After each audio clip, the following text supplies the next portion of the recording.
Everyone, कैसे हैं आप सभी लोग। I hope each and everyone is doing absolutely good. My name is Dipanshu Verma और मैं लेकर के आ गया हूँ आप लोगों के लिए एक बहुत ही ज़्यादा इम्पोर्टेंट चैप्टर का वीडियो लेक्चर। जी हाँ, आज हम बात करने वाले हैं cell the unit of life chapter की, जो कि एक अपने आप में ही बहुत इम्पोर्टेंट रोल प्ले करता है बॉटनी क्लास 11th के अंदर। तो आज हमारा ये पहला वीडियो होने वाला है इस चैनल पर। तो उम्मीद करता हूँ आप हमारे इस चैनल को सब्सक्राइब करके आए होंगे। वीडियो को लाइक आप पढ़ने के बाद ही करिएगा अगर आपको पसंद आए तो। मैं अपनी एक तरफ से पूरी कोशिश करूँगा कि आपको एक एक चीज़ समझ आ जाए। उससे पहले हम सारी बातें कर लेंगे। तो वीडियो को स्टार्ट करने से पहले मैं आपको कुछ चीज़ें बता देना चाहता हूँ, क्योंकि ये हमारी पहली वीडियो है। इस वजह से मैं आपको सारी चीज़ें अभी क्लियर कर दूँगा कि हम किस तरह से चलने वाले हैं, किस तरह से हम पढ़ने वाले हैं, किस तरह से हम अपनी वीडियो में आगे बढ़ने वाले हैं। तो मैं आपको बता दूँ कि हमारा जो फ्लो रहेगा वो कुछ इस तरह से रहेगा कि सबसे पहले तो हम हमारे जो मैंने अपनी प्रिपरेशन में बनाए हुए नोट्स हैं, उससे हम अपनी तैयारी को स्टार्ट करेंगे। नोट्स हम पहले पढ़ेंगे। नोट्स को मैं अपने एक्सप्लेन करूँगा, जो कि मेरे हैंड रिटन नोट्स हैं, खुद के ही बनाए हैं। नोट्स को पढ़ने के बाद हम फिर उस उतने ही टॉपिक की एनसीईआरटी को रीड करेंगे। एनसीईआरटी को हम रीड करेंगे उतने ही टॉपिक की, जितना हम अपने नोट से पढ़ेंगे उतनी ही एनसीईआरटी रीड करेंगे।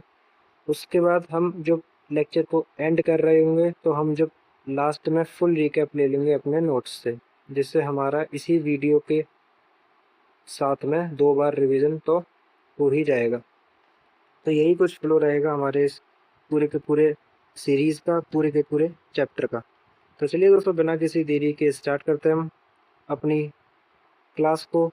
पेन और कॉपी लेके आप बैठ सकते हैं, या फिर आप हेडफोन लगा करके मेरी वीडियो को सुन सकते हैं, क्योंकि मैं इतनी सही तरीके से एक्सप्लेन करूँगा। जिस तरीके से मैंने पढ़ा है उसी तरीके से मैं आपको भी पढ़ाऊँगा। और मैं आपको एक बात बता देना चाहता हूँ कि मेरे इन्हीं नोट्स की वजह से मैंने इस ईयर नीट में 340 आउट ऑफ 360 स्कोर भी किया है।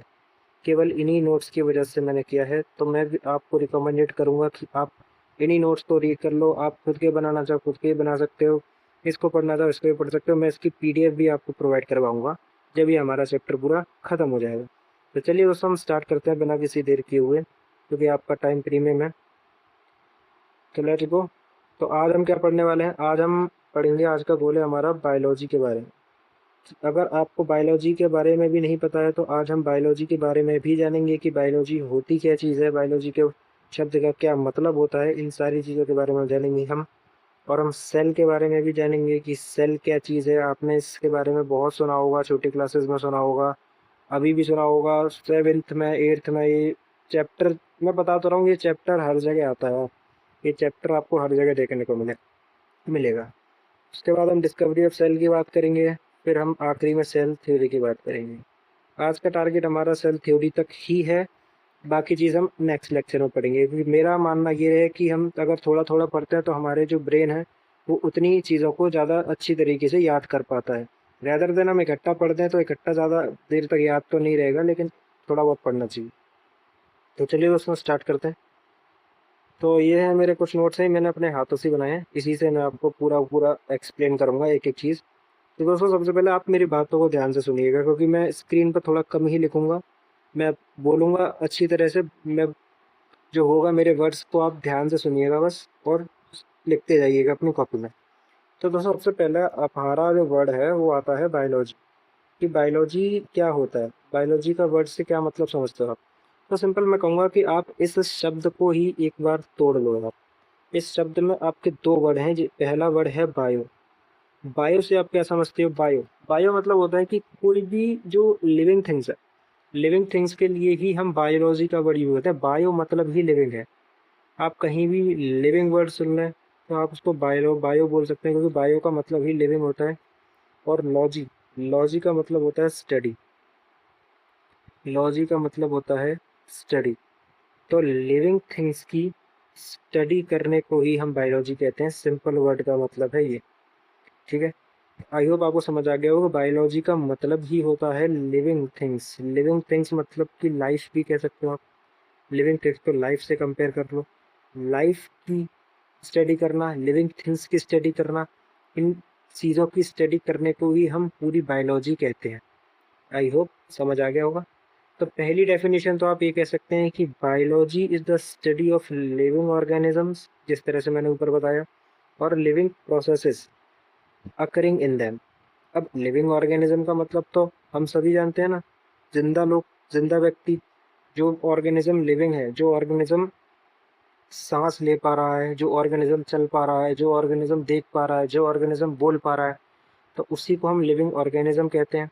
और लिविंग प्रोसेसेस मतलब, यहाँ प्रोसेसेस वर्ड्स का जो मतलब क्या होगा, यहाँ प्रोसेसेस वर्ड का मतलब है, सिंपल है, जो उस लिविंग ऑर्गेनिज्म के अंदर जितने प्रोसेस चल रहे हैं, जितने मेटाबॉलिक प्रोसेसेस चल रहे हैं। जैसे कि मैं अगर बताऊँ आपको कि अगर ये एक लिविंग बॉडी है, तो लिविंग बॉडी के अंदर बहुत सारे प्रोसेसेस चल रहे होते हैं एक बार में। डाइजेशन चल रहा होता है, रेस्पिरेशन चल रहा होता है, एक्सक्रीशन चल रहा होता है, और आपके मेटाबॉलिक रिएक्शंस चल रहे होते हैं। तो ये जो सारे के सारे प्रोसेसेस चलते हैं ना, इन्हीं को हम लिविंग प्रोसेसेस कहते हैं, या लाइफ प्रोसेसेस भी कहते हैं। ठीक है, तो ये पहली डेफिनेशन आपको क्लियर होगी। मैं एक बार और बोल देता हूँ, biology is the study of living organism and living processes occurring in them. Biology study है लिविंग ऑर्गेनिज्म की और लिविंग प्रोसेसेस की, जो उनके अंदर चल रहे हैं, अकर कर रहे हैं। अकर मतलब होता है उनके अंदर चलना। ठीक है, तो लिविंग ऑर्गेनिज्म का वर्ड्स क्या आप ये भी जानते हैं कि बहुत सारी वैरायटी है आज हमारे इस धरती पर। इस धरती पे आज तक हम 1.7 से 1.8 मिलियन स्पीशीज को आइडेंटिफाइड कर चुके हैं। 17 से 18 लाख भिन्न भिन्न भांति की प्रजातियों को हम डिस्कवर कर चुके हैं, हम उनको जान चुके हैं। तो ये सारी की सारी जो 17 से 18 लाख स्पीशीज हैं, सारी की सारी लिविंग है। इनके अंदर जो प्रोसेसेस चल रहे हैं उसी को हमने बायोलॉजी बोला। तो यही था, सिंपल है। मैंने आपको बायोलॉजी की इतनी डिटेल्ड डेफिनेशन बता दी है कि आप उसको नहीं भूलोगे। दूसरी डेफिनेशन आप ये भी याद कर सकते हो कि biology is the study of story of life on earth. कि बायोलॉजी स्टडी है, बायोलॉजी स्टडी है किसकी? लाइफ की। लाइफ की स्टडी करना, जो धरती पर पनपी है, जो धरती पर जन्म ली है, जिस धरती के ऊपर लाइफ ने जन्म, लाइफ आई है, तो उसकी स्टडी करने को बायोलॉजी कहते हैं। सिंपल बात है, ज़्यादा मत सोचो यार, ये केवल डेफिनेशन मैंने एक्सप्लेन की है क्योंकि एनसीईआरटी के फ्रंट पेज पर दे रखी है, इस वजह से मैं दिखा भी दूंगा। तो एनसीईआरटी में एक लाइन ये भी लिखी हुई है कि whenever we learn anything, जब भी हम कोई चीज़ को सीखते हैं, जब भी हम किसी भी चीज़ को सीखते हैं, we try to learn in a small chunks. हमको उसको छोटे छोटे पॉइंट्स में ही सीखना होता है। ऐसे ही similarly if we have to read physiology, अगर हमको फिजियोलॉजी सीखनी है, बिहेवियर एक्सपेक्ट सीखना है किसी भी ऑर्गेनिज्म का, तो हमको मॉलिक्यूलर लेवल पर जाना होगा। इस लाइन का सिंपल मतलब बताऊं क्या? मान लो ये एक बंदा है, ये एक बंदा है, इसको कोई बीमारी हो गई, इसको मान लो बुखार आ गया भाई, इसको बुखार आ गया, इसको फीवर आ गया। अब जब इसको फीवर आया तो अब ये क्या करेगा? अब ये भाई दवाई खा लेगा, दवाई खाएगा, सही नहीं होगा तो ये क्या करेगा? अपनी चेकअप कराएगा, जांच कराएगा। जांच कराने के लिए कहाँ जाएगा? लैब के पास जाएगा, लैब में जाएगा। लैब में क्या करेंगे? लैब में होगा इसका ब्लड टेस्ट। ब्लड टेस्ट में इसके सैंपल ले लेंगे, ब्लड सैंपल ले लेंगे, और ब्लड सैंपल को मशीन के अंदर लगा देंगे, मशीन के अंदर इस ब्लड को डाल देंगे, और जब इस ब्लड सैंपल को जब मशीन के अंदर डालेंगे तो इसका सारा डेटा मशीन में आ जाएगा। सिंपल। तो यही शब्द जो था मॉलिक्यूलर बायोलॉजी, मॉलिक्यूलर बायोलॉजी जो वर्ड था, ये यहीं से आया कि एक ह्यूमन तो भाई बहुत बड़ा आदमी है ना, ह्यूमन तो बड़ा, ह्यूमन का हमने एक सेल लिया, छोटा सा सेल लिया, और छोटे से सेल के अंदर भी हमने बहुत सारी चीज़ें देखी। उस छोटे से सेल के अंदर हमने प्लाज्मा देखा, हमने आरबीसी देखी, हमने डब्ल्यूबीसी देखी, हमने बहुत सारी सेल्स देखी। तो ये सेल्स जो थी, ये तो उस ह्यूमन के कंपेयर में तो बहुत छोटी थी, है ना। तो हमको इस ह्यूमन को देख करके जो बीमारी नहीं पता लगी, वो हमें यहाँ तक पहुँचने में पता लग गई। तो इसी चीज़ को बोला गया मॉलिक्यूलर बायोलॉजी। सिंपल सी भाषा ये है कि बहुत बड़ी चीज़ को बहुत छोटे लेवल पर स्टडी करा, बहुत निम्न स्तर पर स्टडी किया, इसी को हमने मॉलिक्यूल लेवल पर स्टडी किया, उसको हमने मॉलिक्यूलर बायोलॉजी कह दी। जिसको हम मॉलिक्यूल लेवल पर स्टडी कर रहे हैं, जिस चीज़ को हम मॉलिक्यूल लेवल पर जा कर के समझ रहे हैं, उसी चीज़ को हमने मॉलिक्यूलर बायोलॉजी यहाँ पर समझिए। ठीक है, तो आई होप आपको ये पूरा का पूरा पैरा समझ आ गया होगा। इस पैरा में कुछ नहीं है, इस पैरा में यही दे रखा है कि अगर हमको कोई चीज़ की डिटेल्ड स्टडी करनी होती है तो हमको उसके मॉलिक्यूल लेवल पर जाना होता है, ना कि ऊपर ऊपर फिजिकल लेवल पर हम उसको नहीं बता सकते। ठीक है, तो इसी स्टाइल ऑफ रीडिंग को हम कहते हैं रिडक्शनिस्ट अप्रोच। रिडक्शनिस्ट अप्रोच का क्या मतलब है, अब इस वर्ड को ही समझो। रिडक्शनिस्ट मतलब रिडक्शन, रिडक्शन मतलब कि रिड्यूस करना, कम करना। तो ये है रिडक्शनिस्ट अप्रोच, मतलब छोटे छोटे पार्टिकल्स को स्टडी करना, छोटे छोटे सेल्स को स्टडी करना, उसको हमने रिडक्शनिस्ट अप्रोच बोला। इसमें मतलब फिजियो की एक रिडक्शन अप्रोच क्या होती है, एक फिजियो केमिकल अप्रोच होती है। फिजिको मतलब फिजिकल फिजिकल प्रॉपर्टी को स्टडी करना। फिजिको मतलब फिजिकल प्रॉपर्टी को स्टडी करना, और केमिको मतलब केमिकल प्रॉपर्टी को स्टडी करना। तो रिडक्शनिस्ट अप्रोच जो है इसको हम फिजिको केमिको प्रोसेस भी बोलते हैं, मतलब फिजिकल और केमिकल दोनों ही अप्रोच हम यहाँ पर लगाते हैं। तो ये था हमारा पहला पेज। मैंने बहुत अच्छे से पूरे पेज को एक्सप्लेन कर दिया है, एक एक चीज़ आपको समझ आ गई होगी ऐसा मैं उम्मीद करता हूँ। अगर नहीं आई हो तो थोड़ा सा वीडियो पीछे करके दोबारा सुन लेना, दोबारा आ जाएगी, कोई दिक्कत वाली बात नहीं है इसमें। चाहो तो स्क्रीनशॉट ले लो, वरना पीडीएफ से पढ़ लेना। ठीक है, तो हमने यहाँ पर बायोलॉजी की डेफिनेशन समझ ली है, बायोलॉजी क्या होती है। हमने यहाँ पर मॉलिक्यूलर बायोलॉजी के बारे में समझ लिया है, मॉलिक्यूलर बायोलॉजी क्या होती है। हमने यहाँ पर रिडक्शनिस्ट अप्रोच के बारे में समझ लिया है, रिडक्शनिस्ट अप्रोच क्या होता है। हमने यहाँ पर फिजिको केमिको अप्रोच के बारे में भी समझ लिया है। अब हम अपने मेन चीज़ के ऊपर आते हैं जो कि हमारी एनसीईआरटी कहती है। हाँ भाई, अब हम आते हैं व्हाट इज़ अ सेल। इस चीज़ को समझाने से पहले मैं आपको एक एग्जांपल देना चाहूँगा, एक लड़के का जिसका नाम है ए। इस लड़के का नाम है ए। अब इस लड़के ने ये सोचा भाई मुझे तो बनाना है एक घर। अब इस लड़के ने जब घर बनाया तो घर बना लिया, भाई घर बनाना था तो घर तो बनाएगा ना। इस लड़के ने बना लिया एक घर। ठीक है भाई, घर है। अब घर के अंदर तो सारे सामान होते हैं, घर के अंदर कमरे भी होंगे, तो इसके अंदर घर के अंदर 2 कमरे भी थे, इसके घर के अंदर किचन भी थी और सारी चीज़ें थी। ठीक है, तो अब एक लड़का आया जो था बायोलॉजी का, बायो का लड़का था। इसने इससे सवाल किया कि भाई तूने जो ये घर बनवाया है ये किससे बना है। अब ये ए नाम का लड़का बी नाम के लड़के से बोल बी जो है वो ए से बोल रहा है कि भाई तूने ये घर बनाया तो घर कैसे बनाया। तो ए ने बोल दिया कि भाई ईंटों से बनाया, और किससे बनाया। तो यहीं बी ने उसको समझाया कि देख तूने जो घर बनाया उसके लिए तूने ईंट लगाई। ठीक है, तो ए ने बोला भाई ईंट लगाई तो ईंट लगाने से क्या होगा, ईंट लगाऊंगा नहीं तो घर कैसे बनेगा। तो अब यही जो बी था, अब बी तो बायो का था जैसे मैंने बताया, अब बी अपना दिमाग अलग लगा रहा है, बी को मालूम है सेल क्या होता है। ठीक है, तो अब जब बी ने ए को समझाया, ए की समझ में आया ही नहीं। फिर बी ने क्या किया, पूरा सेल समझाया। अब हम बी की बात को समझ रहे हैं, बी ने बोला क्या, आई एम सो सॉरी। तो ए ने वही तो पूछा था कि सेल क्या चीज़ है। जैसे मैंने बताया ए ने सेल ही तो पूछा, सेल तू बोल क्या रहा है, ये सेल मैं तो ईंट से बनाया घर। तो भाई उसने बोल दिया बी ने, cell is the structure and function unit of life. फिर ए अपना सर खुजा रहा है, ए को समझ ही नहीं आ रहा बोल क्या रहा है यार ये। ए ने कही तू पानी पी और तू बैठ जा। ए सुनने को राजी नहीं था। फिर बी ने उसको आराम से समझाया, देख तूने जो घर बनाया ना, तूने बी बोल रहा है ए से, भाई तूने जो घर बनाया है तूने अपना घर ईंट से बनाया है, तो मैं इस ईंट को सेल बोल रहा हूँ, ये ईंट एक सेल है। अब तूने जो इतना बड़ा घर बना इसने समझाया तूने जो घर बनाया है मैं उसको सेल बोल रहा हूँ। ईंट की मदद से जो घर बनाया है ना तूने, उसको मैं सेल बोल रहा हूँ। इसी सेल की मदद से तेरा पूरा घर बना है। तो भाई ए की फिर भी समझ में नहीं आया। ए था हमारे जैसा जिसको भैया डिटेल चाहिए। फिर बी ने उसको डेफिनेशन समझाई कि सेल क्या होता है भाई। सेल होता है, cell is the structural and functional unit of life. अब भाई स्ट्रक्चरल का क्या मतलब है?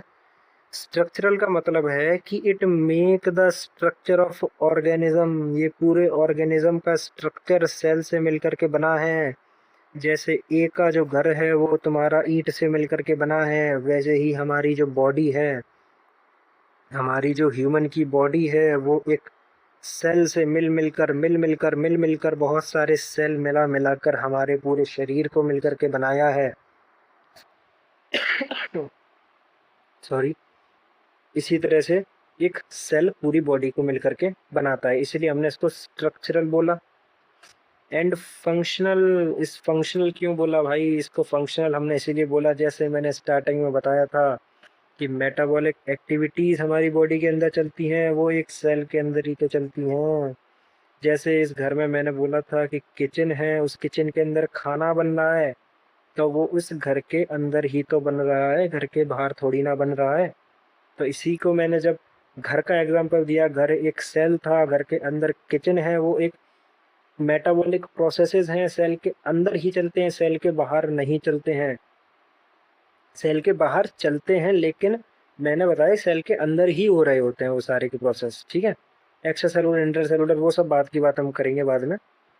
लेकिन अभी आप समझो कि जो फंक्शन चल रहा है वो सेल के अंदर ही चल रहा है, ठीक है। फिर हमने बोला कि फंक्शनल यूनिट, यूनिट का मतलब हम सब जानते हैं, यूनिट का मतलब होता है वन। बच्चे बच्चे को मालूम है यूनिट का मतलब क्या होता है? यूनिट का मतलब होता है वन। तो जब यूनिट का मतलब वन होता है तो यही तो मैंने बोला, फंक्शनल यूनिट है लाइफ की। एक सिंगल सेल मिल मिलकर बनाता है पूरे लार्ज स्ट्रक्चर। रिपीट इटसेल्फ, एक रिपीट करते हैं, एक बहुत सारी सेल मिल मिलकर पूरा का पूरा ऑर्गेनिज्म तैयार करती हैं। लेकिन हमने एक, जब हम सेल की बात करते हैं, हम एक सिंगल सेल की बात कर रहे होते हैं, तो ये तो एक यूनिट ही होता है ना, ये एक सिंगल यूनिट होता है।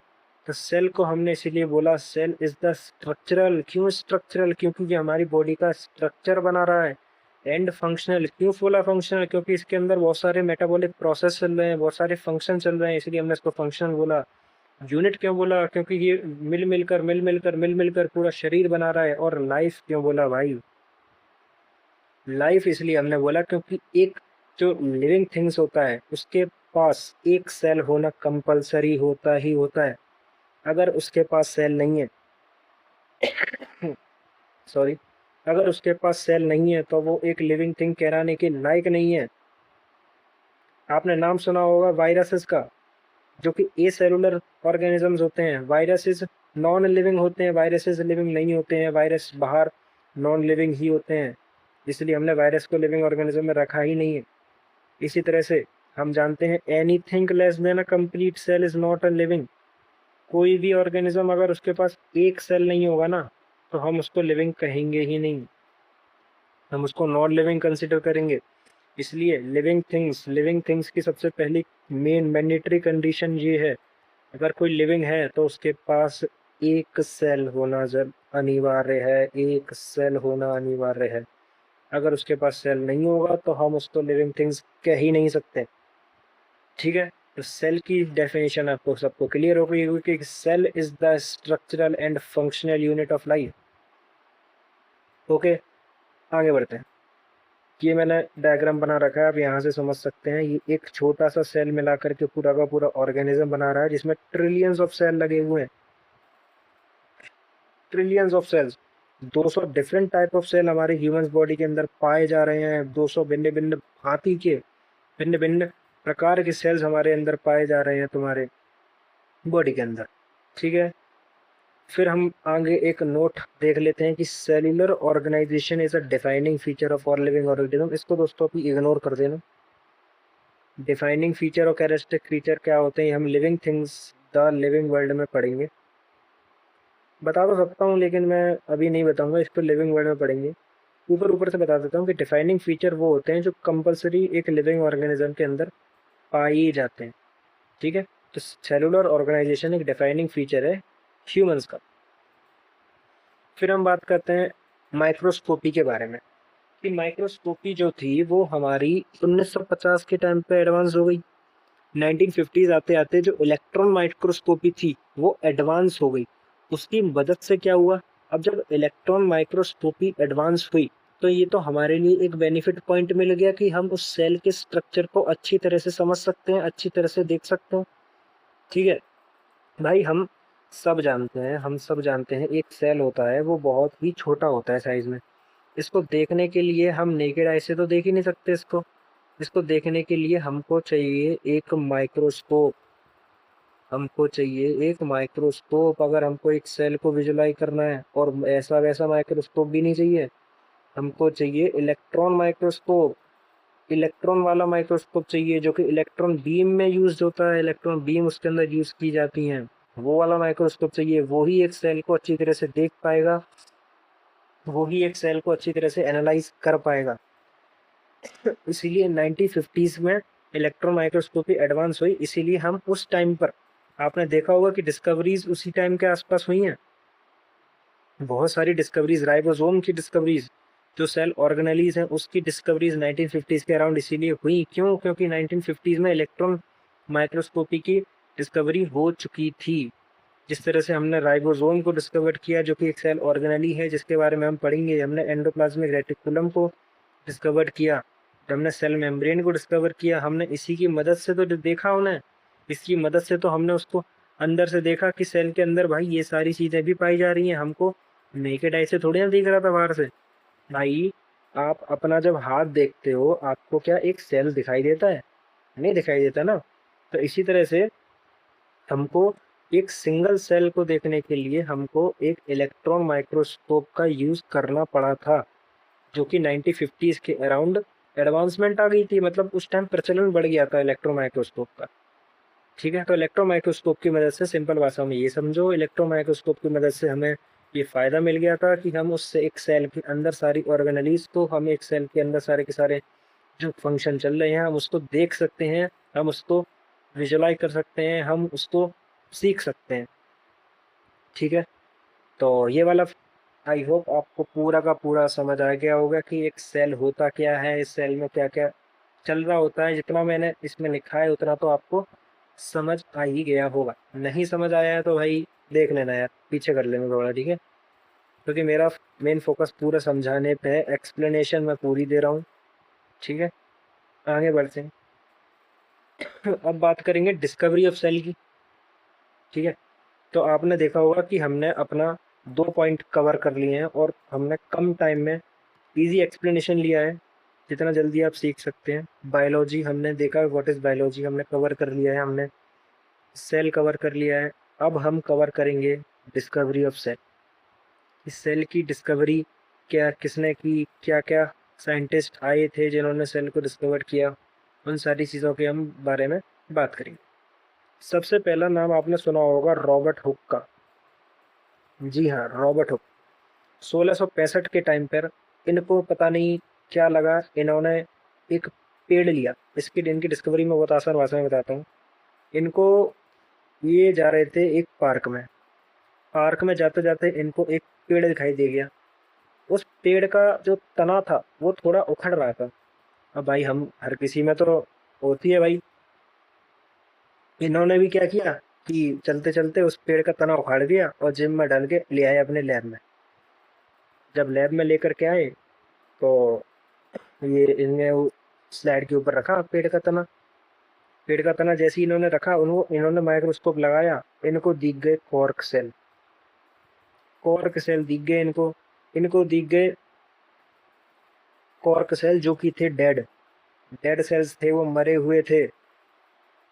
इसलिए उनको न्यूक्लियस नहीं दिखा उसमें, क्योंकि डेड सेल के पास न्यूक्लियस नहीं होता है। ठीक है, और कौन सा प्लांट था वो? ओक प्लांट था।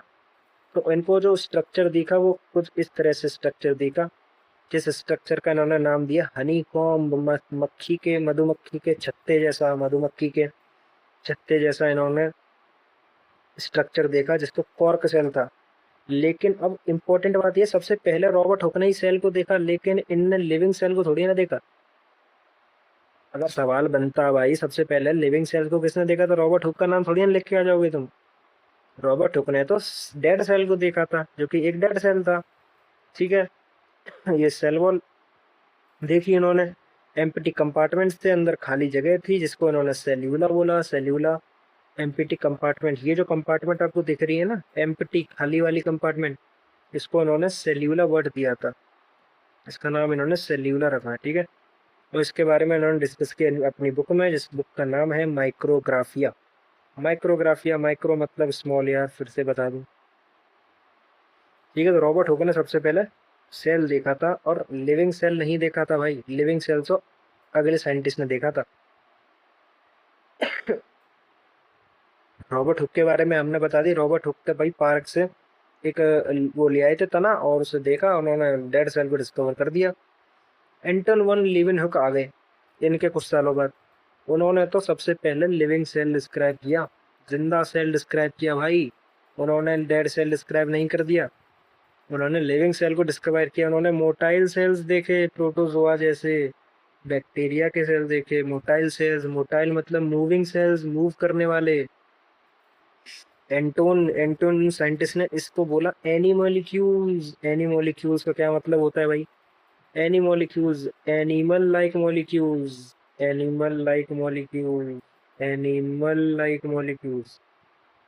एनिमोलिक्यूल्स का मतलब है कि एनिमल लाइक, जो एनिमल्स के अंदर मॉलिक्यूल्स पाए गए उनको इन्होंने एंटोन वन लीवेनहुक 1674 के अंदर सबसे पहले लिविंग सेल डिस्क्राइब करने वाले यही व्यक्ति थे, जिनका नाम है एंटोन वन लीवेनहुक। सवाल दो जगह से आएगा, सबसे पहले सेल डिस्कवर किसने किया? रॉबर्ट हुक ने। सबसे पहले लिविंग सेल डिस्कवर किसने किया? एंटोन वन लीवेनहुक ने। समझ जाओगे, क्लियर रखना भाई। भाई अब सेल हो गया, लेकिन अब भाई एक साइंटिस्ट आना तो बाकी था, जिसका नाम है रॉबर्ट ब्राउन। ब्राउन नहीं है ये, नाम है brown, Robert brown. Robert brown ने न्यूक्लियस डिस्कवर किया। अब भाई न्यूक्लियस क्या होता है?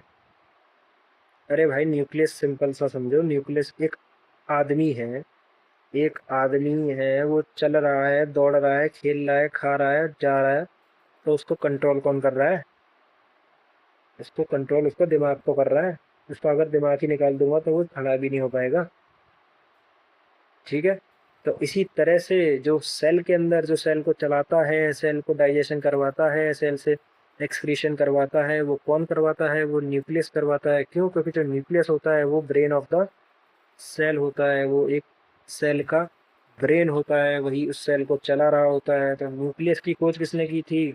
न्यूक्लियस की खोज किसने की थी? न्यूक्लियस की खोज रॉबर्ट ब्राउन ने की थी। इनका ईयर याद मत रखो, ऊपर के जो दो साइंटिस्ट हैं उनका ईयर इंपॉर्टेंट है, पढ़ लेना।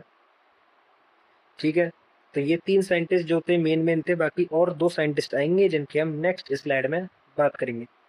ठीक है, सॉरी, थोड़ी जुकाम हो रखी है, इस वजह से भाई थोड़ा आवाज आएगी, कोई दिक्कत वाली बात है नहीं। अब ऑर्गेनिज्म के बारे में बात कर लो। ये तो भाई ये तो ईजी है, तो आपको भी समझ आएगा कि भाई हमारे पास सिंपल दो ऑर्गेनिज्म होते हैं, यूनिसेलुलर ऑर्गेनिज्म और मल्टी सेलुलर ऑर्गेनिज्म। इसका मतलब ही समझ लो। यूनिसेलुलर का क्या मतलब होता है? यूनी, यूनी मतलब एक, मल्टी, मल्टी मतलब बहुत सारे, मोर देन वन।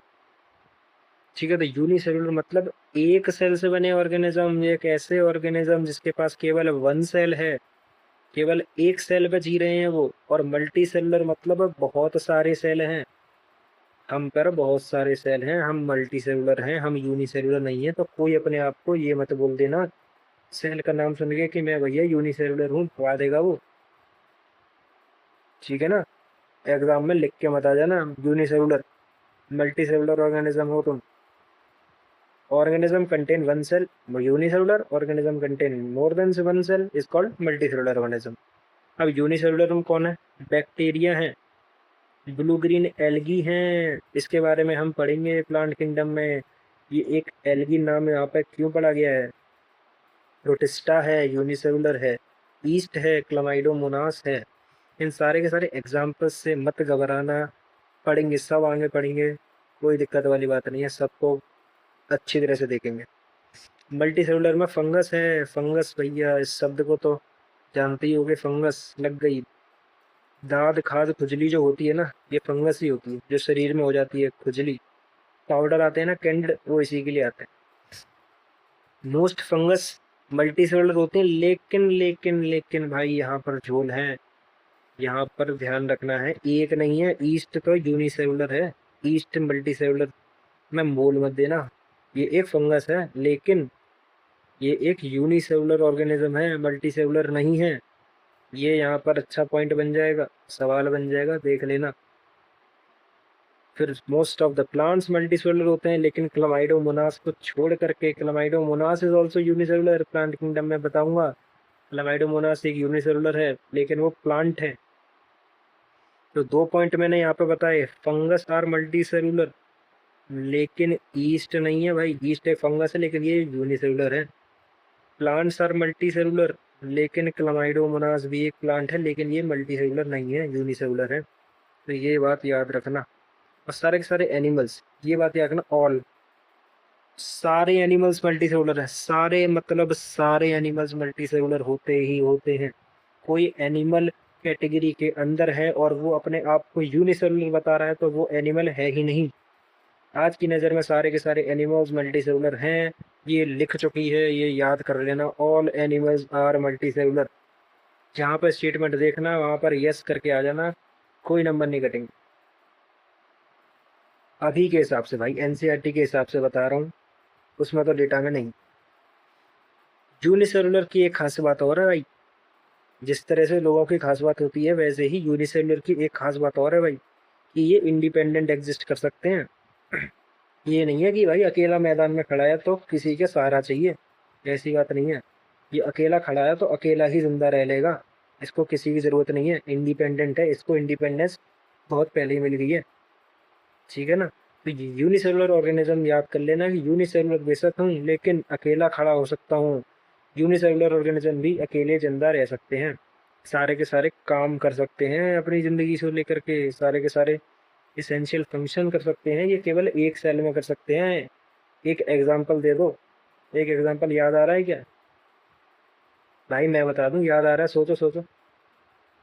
बचपन में बनाते थे कोई सा भी रैंडम शेप का ऑर्गेनिज्म, जिसका नाम रख देते थे अमीबा।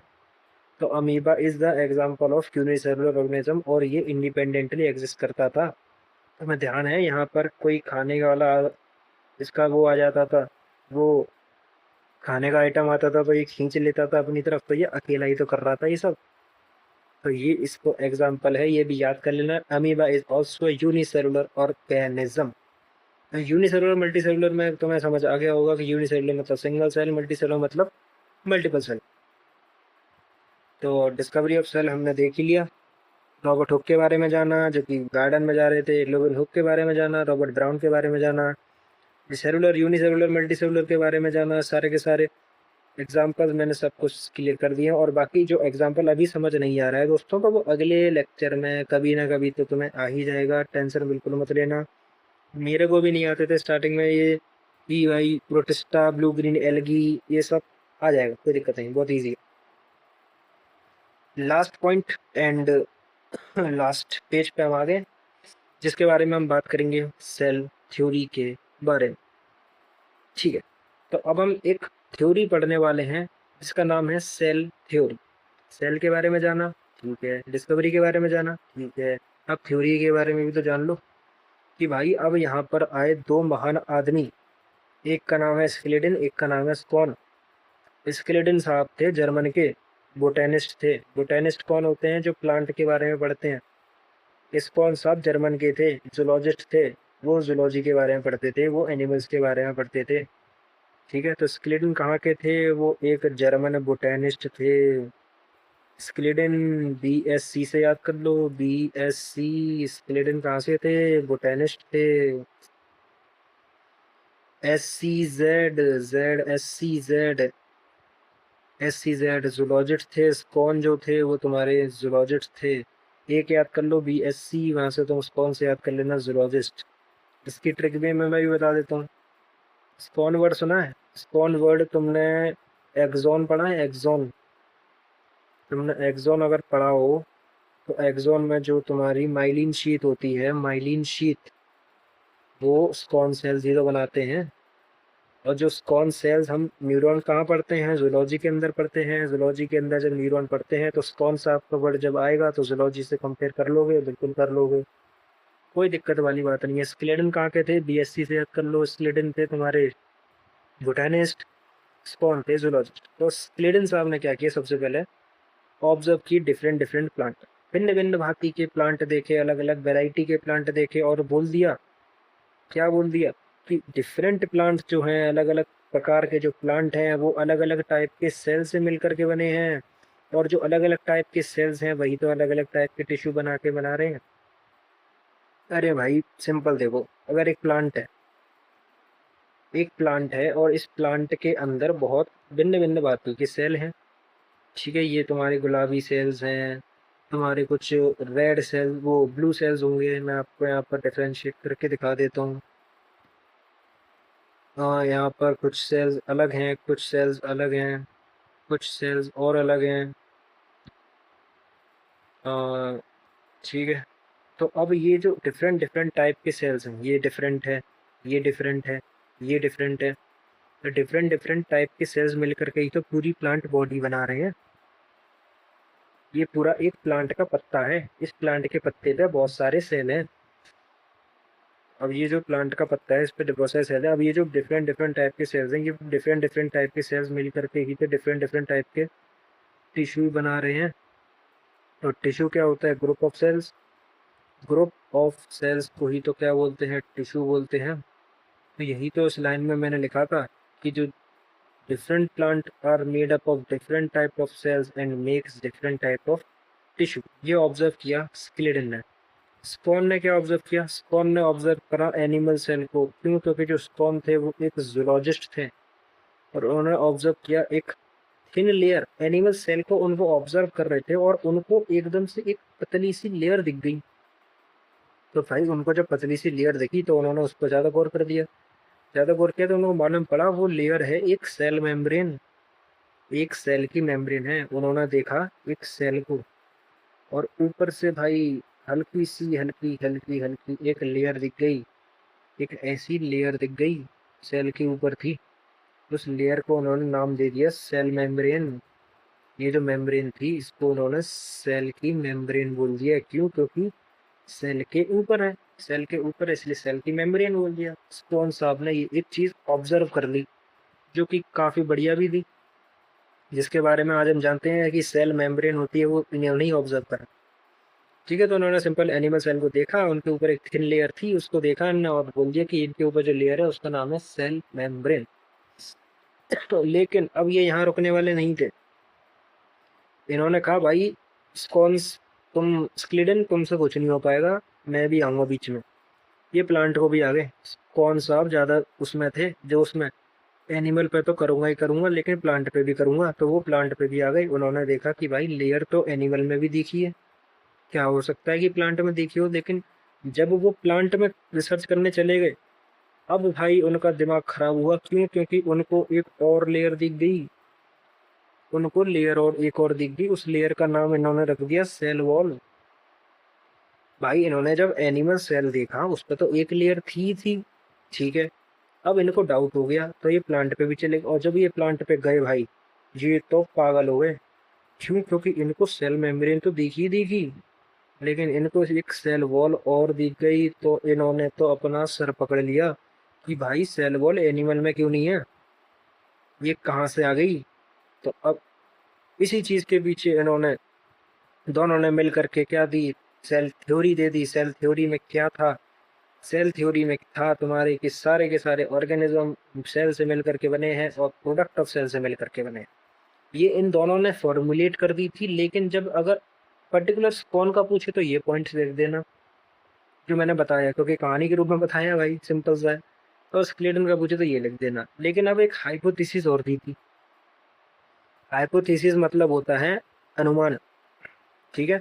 तो ये कोई डिस्कवरी नहीं है, ये अनुमान था, हाइपोथेसिस। स्क्लेडन का अनुमान, स्पॉन का अनुमान था। स्पॉन क्यों? क्योंकि मैंने देख बताया भाई, स्पॉन जो था वो बहुत ज़्यादा था मज़ेदार आदमी। वो था इन डिस्कवरी में इंटरेस्ट था भैया उसे। तो वो तो चला गया, उसने बोला भैया एनिमल सेल को भी देखूंगा, प्लांट सेल को भी देखूंगा, हाइपोथेसिस भी दूंगा, सब कर दिया उसने। उसने बोला कि जो प्लांट, स्पॉन ने बोला जो प्लांट है एंड एनिमल हैं वो आपके प्रोसेल और प्रोडक्ट ऑफ सेल से मिल करके बने हैं। लेकिन अभी ये प्रूव नहीं किया इसने, इसने बोल दिया केवल।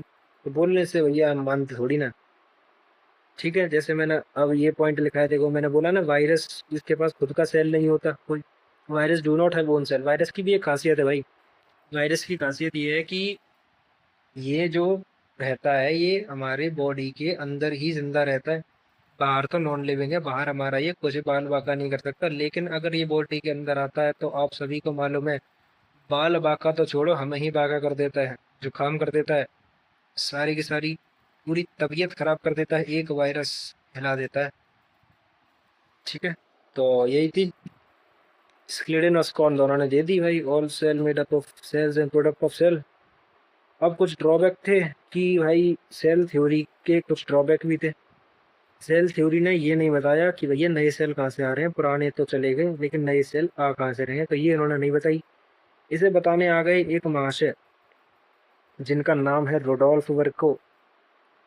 दोस्तों थोड़ी ब्लर हो रही है, मैनेज कर लेना भाई, ठीक है। रोडोल्फ वर्को नामक एक साइंटिस्ट आ चुके हैं यहाँ पर। रोडोल्फ वर्को ने बोला एक ऐसा शब्द जिससे सुन करके स्क्लेडन और स्पोन दोनों हिल गए। उसने बोल दिया ओमनिस सेलुला ई सेलुला। उसने दो वर्ड, दो लाइन बोली, ओमनिस सेलुला ई सेलुला, बस बात खत्म कर दी उसने। उसने बोल दिया भैया जो नए सेल आए ना, ये पुराने प्री एग्जिस्टिंग सेल्स, मतलब पुराने सेल्स ही आए हैं। इसने कहीं नया जन्म नहीं लिया, ये पुराने सेल्स ही मिल करके आए हैं, जिसको बोला इसने theory of lineage, Rudolf Virchow. यहाँ पर हमने तीन साइंटिस्ट का लिया है सेल थ्योरी में। पहला नाम है स्क्लिडन, दूसरा नाम है स्पॉन, तीसरा नाम है रुडोल्फ वर्को। याद रखना, स्क्लिडन स्पॉन दोनों ने सेल थ्योरी फॉर्मुलेटेड की थी, रुडोल्फ ने तो मॉडिफाई की है, मॉडिफिकेशन ऑफ सेल थ्योरी करी है रुडोल्फ वर्को ने। यहाँ पर रुडोल्फ वर्को ने मॉडिफाई करी है सेल थ्योरी, इसको याद कर लेना। ठीक है, रुडोल्फ वर्को ने मॉडिफाई करी थी और जो स्क्लिडन स्पॉन ने फॉर्मुलेटेड करी थी। इन्हीं तीन साइंटिस्ट का पूछा जाता है बार बार कि भाई एनिमल सेल किसने देखा, प्लांट सेल किसने देखा, यही चीज़ हमको घुमा फिरा के यही पूछेगा। तो हमने सारी चीज़ तो देख ही ली दोस्तों आज। अब मैं फटाफट से एक रिकैप दे दूंगा। एनसीईआरटी अगले लेक्चर में पढ़ेंगे। अगले लेक्चर की स्टार्टिंग करने से पहले मैं एनसीईआरटी से रिवाइज करूँगा, ठीक है। तो सबसे पहले हम समराइज करते हैं दोस्तों आज के लेक्चर को, क्योंकि आज का लेक्चर अच्छा गया है मेरे हिसाब से, तो अच्छा ही है भाई। तो आज हमने बायोलॉजी पढ़ी। बायोलॉजी में सबसे पहले हमने देखा कि study of living organism, living organism कौन होते हैं, ये सब हमने देख लिया। लिविंग प्रोसेसेस के बारे में, सांस ले रहा है, एक्सप्रेशन कर रहा है, एक्सक्रीशन कर रहा है, सारे के सारे प्रोसेस की स्टडी करने को ही हम बायोलॉजी कहते हैं। फिर हमने देखा कि भाई जब हम किसी चीज़ को सीखना चाहते हैं, जब हम किसी चीज़ की जांच करना चाहते हैं, तो हमको मॉलिक्यूल लेवल पे जाना पड़ता है। उस मॉलिक्यूल लेवल पे जाने की प्रोसेस को ही मॉलिक्यूलर बायोलॉजी कहती है। मॉलिक्यूलर बायोलॉजी मतलब रिडक्शनिस्ट बायोलॉजी कहती है। रिडक्शन बायोलॉजी एक फिजिको केमिको अप्रोच होता है। दोस्तों ये मैं समराइज करा रहा हूँ, मैंने पढ़ा दिया है पहले पूरा।